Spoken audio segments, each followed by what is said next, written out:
Me atrevo a decir que aquella idea que surgió del espíritu del Concilio Vaticano II, de que el rosario era una cosa de viejas, ya lo han superado los católicos.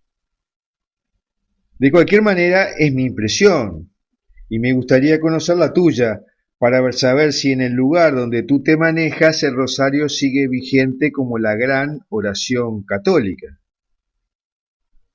Pero ¿por qué es tan poderoso el rosario? El rosario es una oración y meditación dirigida a la Santísima Virgen y a la Santísima Trinidad, incluyendo al Padre y al Hijo. Pablo VI lo llamó un compendio del Evangelio porque trae los pasajes más importantes del Evangelio, ¿no? Cuando rezamos el rosario, nos unimos a millones de personas en la voluntad de la Madre y de su Hijo. Es como decir, hágase tu voluntad. Pero además nos lleva a comprender el Evangelio, a darnos paz, es útil para pedir sanaciones y otras intenciones, y también para poner pasión en nuestra devoción, para afianzarla. Hay infinidad de prodigios realizados por el Santo Rosario. Entre ellos, por ejemplo, el triunfo en la batalla decisiva contra los musulmanes en la batalla de Lepanto, cuando se repelió a los musulmanes en Europa. Y en numerosas oportunidades el rosario ha protegido a muchísimas personas. El Papa Pío IX ha dicho, denme un ejército que diga el rosario y yo conquistaré el mundo.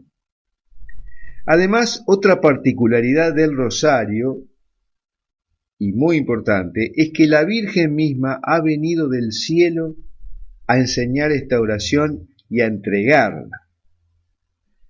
Una cosa particular del Santo Rosario, además, es que es especialmente eficaz en la batalla contra el maligno. Santos y papas lo han llamado el arma contra el maligno. Se sabe por exorcismos que el diablo teme a los que rezan el rosario y hace todo lo posible para distraerlos en su oración, de diversas formas, y todos los que rezamos el rosario lo sabemos. San Bernardo ha dicho que el rosario hace temblar al infierno y lo pone en fuga a los demonios. Y Alano de la Roche, que es el segundo promotor del rosario luego de Santo Domingo, manifestó que él vio a muchas personas liberadas de la esclavitud de Satanás luego de rezar el rosario, e incluso a quienes habían hecho un pacto con el demonio. En el exorcismo de Anneliese Michel se le obligó al demonio a contestar a qué le tenía más miedo. Y el demonio dijo que era el rosario porque es un arma poderosa contra Satanás y contra todos los demonios. Y los demonios también agregaron que el rosario como que les quema, como que los aplasta. Por eso los exorcistas sacan gritos de dolor y terror de los posesos cuando le ponen el rosario sobre el cuerpo. Y esta es la prueba de fuego realmente del poder del rosario. En un exorcismo llevado a cabo por el padre Gabriele Amort, sintió que un demonio le decía que cada vez que se dice el Ave María es como un golpe en mi cabeza, como un martillazo en la cabeza, y agregó que si los cristianos supieran lo poderoso que es el rosario, sería mi fin. El pavor que le tienen los demonios al rosario va de la mano con el miedo que le tienen a la Santísima Virgen. Y le tienen miedo básicamente por tres cosas: por su humildad, por su pureza y por su obediencia a Dios, que es todo lo contrario que hacen los demonios. La odio, dijo un demonio, refiriéndose a la Santísima Virgen. En lugar de escucharme a mí, que reino en todo el mundo, estos falsos cristianos van a rezar a esa mujerzuela que es mi primer enemigo.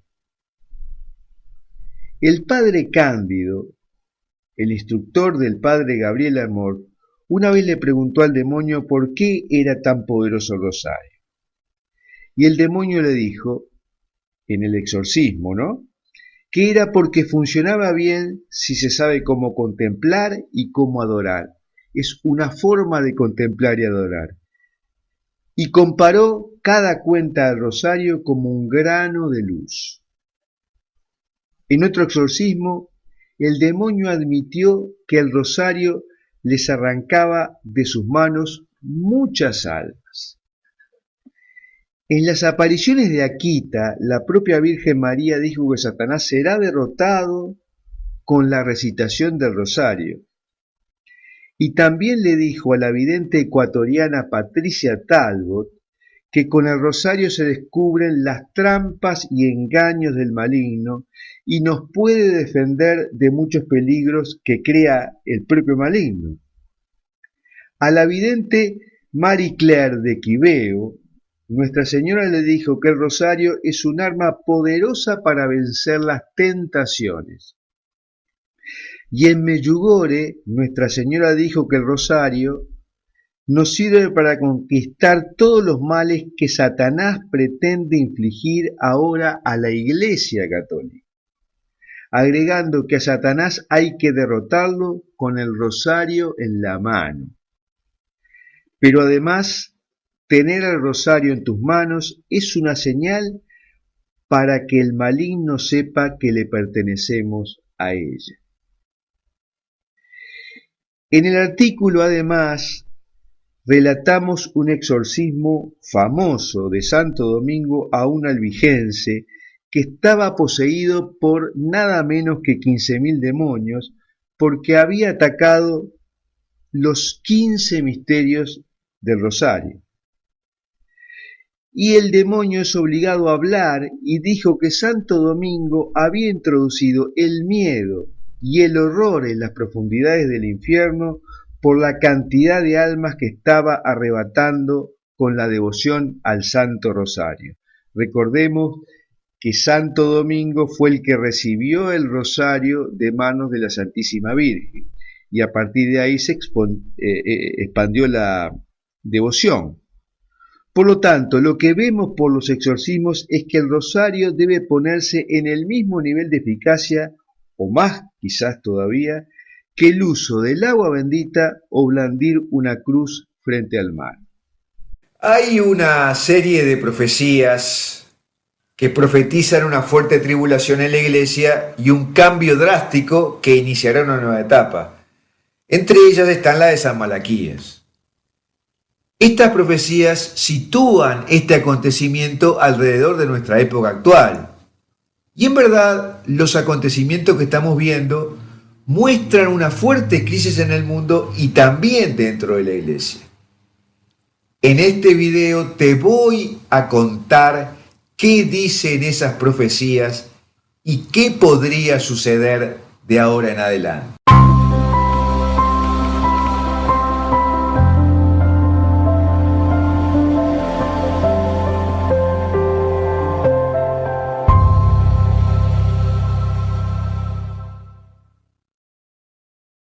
La Iglesia Católica está enfrentando uno de los mayores ataques de todos los tiempos.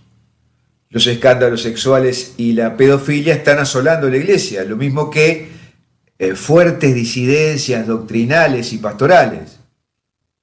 La lucha contra el mundo entonces se ha trasladado al interior de la Iglesia, donde el maligno está generando actos reñidos con la moralidad católica, tratando de que la Iglesia abdique de su doctrina. Y esto no nos debe sorprender, porque ya estaba suficientemente profetizado. El Catecismo de la Iglesia Católica dice que el triunfo final contra el maligno sucederá de la misma manera que lo vivió Jesucristo. O sea, que la Iglesia pasará por su pasión de manera similar a nuestro Señor.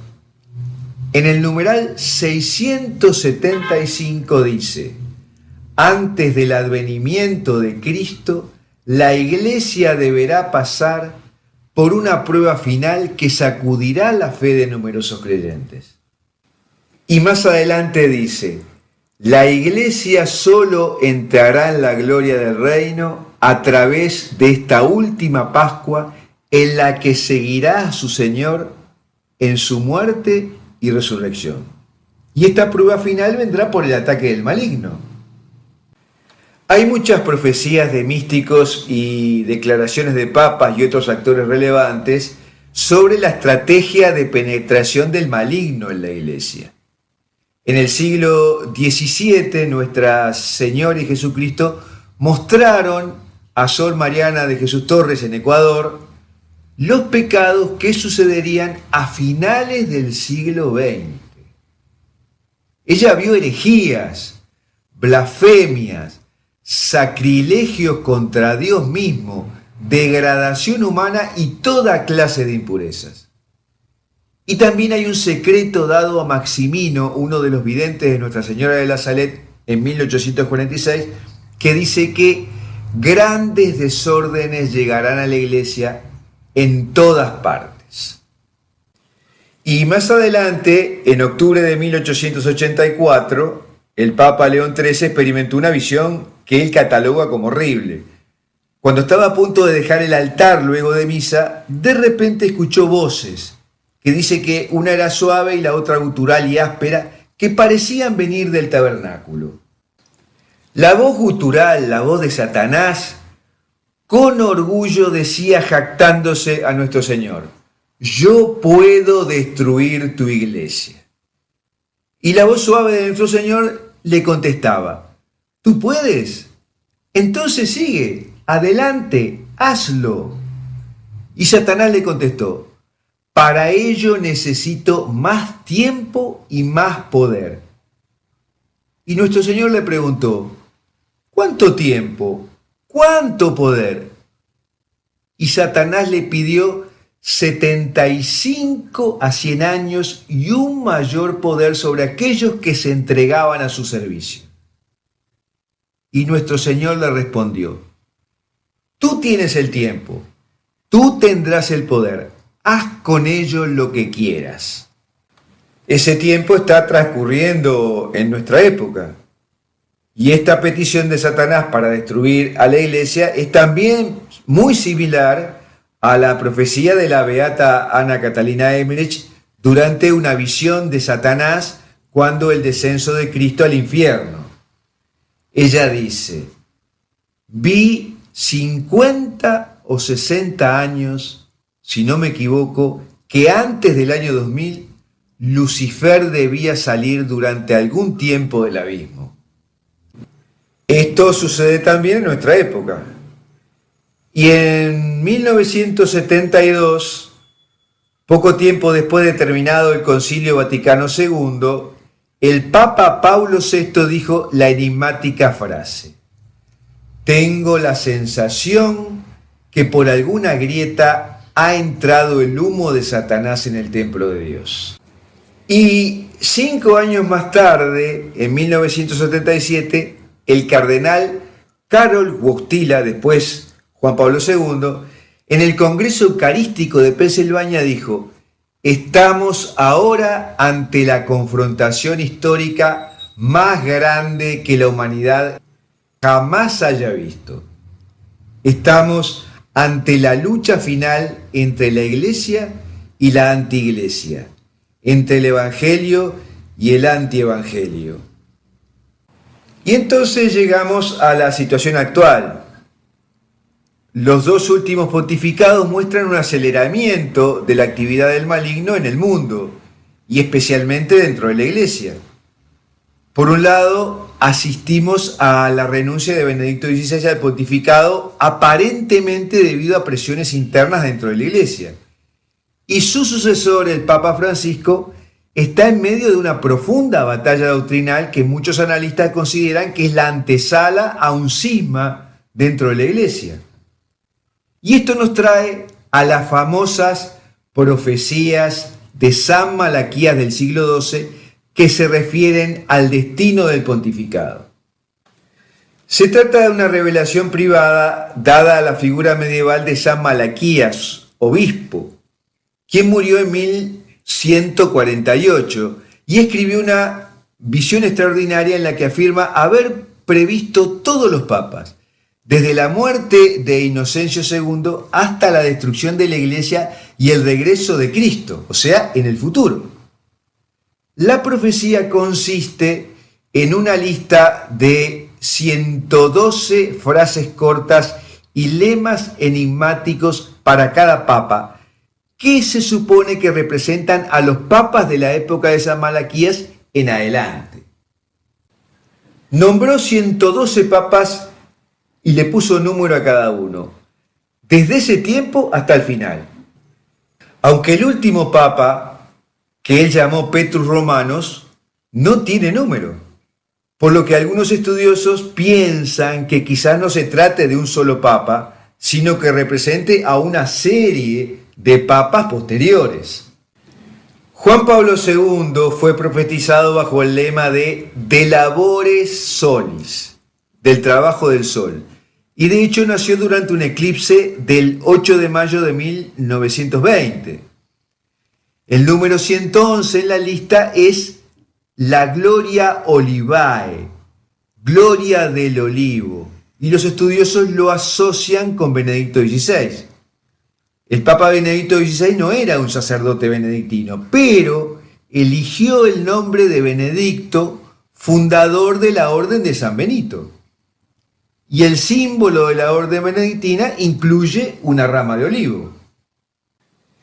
Y después vendría Petrus Romanus, el último. El lema Petrus Romanus de Malaquías dice: en la persecución final de la Santa Iglesia Romana se sentará Petrus Romanus, que pastoreará sus ovejas entre muchas tribulaciones. Y cuando estas cosas hayan terminado, la ciudad de las 7 colinas, o sea Roma, será destruida, y el terrible juez juzgará a su pueblo. Y termina diciendo el fin. La profecía, por tanto, parece predecir que Benedicto XVI es el papa anterior, antes del supuesto último papa que gobernará en la segunda venida de Cristo o en su venida intermedia, no se sabe bien. Pero en el libro El enigma de la profecía de San Malaquías sobre los papas, el padre Juan Manuel Igartúa, jesuita, que publicó en 1976, desdobla el último lema en 2. Sirviéndose del llamado número áureo, este sacerdote determinó que los lemas de la lista serían 113 y no 112. Es decir, que la lista no acaba con Gloria de Olivae, el lema correspondiente a Benedicto XVI, sino que después vienen 2 lemas más. Y al anterior, a Petrus Romanus, le llama in persecutione. Hay 3 puntos importantes en la argumentación de Igartúa. Primero, predice la persecución final de la Santa Iglesia Romana.